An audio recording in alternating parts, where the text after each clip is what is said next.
ॐ सहनाववतु सहनौ भुनक्तु सह वीर्यं करवावहै तेजस्विनावधीतमस्तु मा विद्विषावहै। ओम शांति शांति शांति। हरि ओम। तो पिछले श्लोक में हमने देखा कि भगवान ने बताया कि जो योगी है या चित्त योगी है वो सूक्ष्म बुद्धि का प्रयोग करते हुए परमात्मा सच्चिदानंद परमात्मा के उस भाव में पहुंच जाता है और जिसमें वो उपराम अवस्था में बना रहता है, या यूं कहिए कि उपराम अवस्था में पहुंचने के बाद उस स्थिति में पहुंचता है और उसी में बना रहता है। अब उसके आगे भगवान क्या कहते हैं देखते हैं। सुखम आत्यंतिकम यत्तत् बुद्धिग्राह्यम अतीन्द्रियम वेत्रि यत्र न च एव अयम स्थिति चलति तत्वतः। तो स्थिति चलति तत्वतः, देखिए होता क्या है कि जैसा हमने कहा कि उपराम अवस्था में पहुंच गया और उसमें बना रहता है, उसी बात को फिर से एक अलग दृष्टिकोण से भगवान कह रहे हैं। कैसे कहते हैं? इंद्रियों से अतीत, अतीन्द्रियम, ये देखा ना, बुद्धियम ग्राह्यम अतीन्द्रियम, ये अतीन्द्रियम है।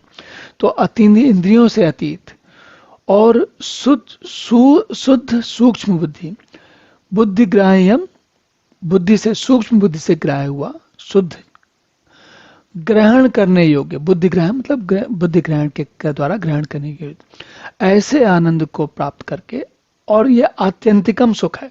आत्यंतिकम मतलब जो अल्टीमेट स्टेज है, उसके आगे कुछ नहीं है, अनंत आनंद है, इतनी दूर तक का लगातार बना हुआ है कि वो कभी खत्म नहीं होता। तो ऐसी अवस्था में पहुंचा हुआ जब उसको अनुभव करता है तो देखिए वो भगवान कहते हैं कि इस अवस्था में स्थित हुआ योगी परमात्मा के स्वरूप से विचलित नहीं होता। अब आप सोच के देखिए, जीवन में हमें छोटे मोटे सुख मिलते हैं तो हमें कितना आनंद आता है, और हम उससे विचलित नहीं होना चाहते। हम चाहते हैं कि वो सुख बना रहे, लगातार बना रहे, हम इसी चेष्टा में रहते हैं। लेकिन अगर आपको ये बुद्धि, सूक्ष्म बुद्धि द्वारा, देखिए इंद्रियों से अतीत शुद्ध सूक्ष्म बुद्धि द्वारा ग्रहण करने योग्य अनंत आनंद मिल गया, ऐसा आनंद मिल गया जो अनंत है, तो स्वाभाविक है कि हम क्या उसे छोड़ना चाहेंगे? जिसको ये बात समझ में आ जाती है, जो इस अवस्था तक पहुंच जाता है, वो संभवतः किसी और को बता भी नहीं सकता कि ये क्या स्थिति होती है।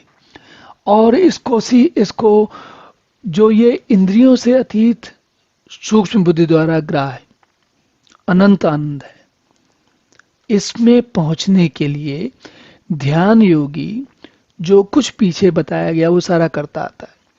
और करते आने के बाद भी ऐसा नहीं होता कि आप इसको, जैसे आज के समय में हम लोग देखते हैं ना, कई बार लोग बाग जो आज के आधुनिक कार्यक्रम में लोग बाग काम करने वाले लोग होते हैं, वो कई बार ऐसा सोचते हैं कि ये दुनिया में हर चीज, हर काम प्रोजेक्ट है और हर प्रोजेक्ट को मैनेज करेंगे तो सफलता मिल जाएगी। यहाँ पर इंद्रियों से अतीत शुद्ध सूक्ष्म बुद्धि द्वारा ग्रहण करने वाला योग्य आनंद जो है वो प्रोजेक्ट नहीं है। ऐसा नहीं है कि कोई उसको आप एक तरीके से एक स्केड्यूल में करेंगे, एक चार लोगों को लगा देंगे या खुद अपने आप को लगा देंगे और आपका प्रोजेक्ट सक्सेसफुल हो जाएगा अपने आप। ऐसा कुछ नहीं होता। यहाँ पर आप अकेले खिलाड़ी हैं, आप ही प्रोजेक्ट हैं और आप ही प्रोजेक्ट कंप्लीट बनाने वाले हैं और आप ही अपना स्केड्यूल बनाने चलाने वाले हैं। कुछ भी जान लीजिए, ये सब कुछ जो है वो हमें खुद ही करना। और ये इंद्रियों से अतीत केवल सूक्ष्म, शुद्ध हुई सूक्ष्म बुद्धि। कैसे आपको पता चलेगा कि कितनी बुद्धि सूक्ष्म होनी चाहिए, कितनी शुद्ध होनी चाहिए, क्या ग्राह्य करना है?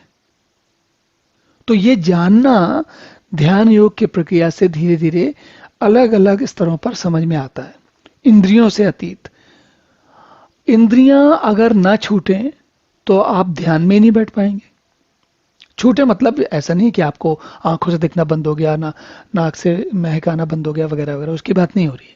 हमारा जो जैसे देख पहले कहा गया ना, निवातस्थ योगी, निवात जो स्थान में रखा हुआ दीपक है, वैसी स्थिति होनी चाहिए ताकि हमें बार बार परेशानी ना हो।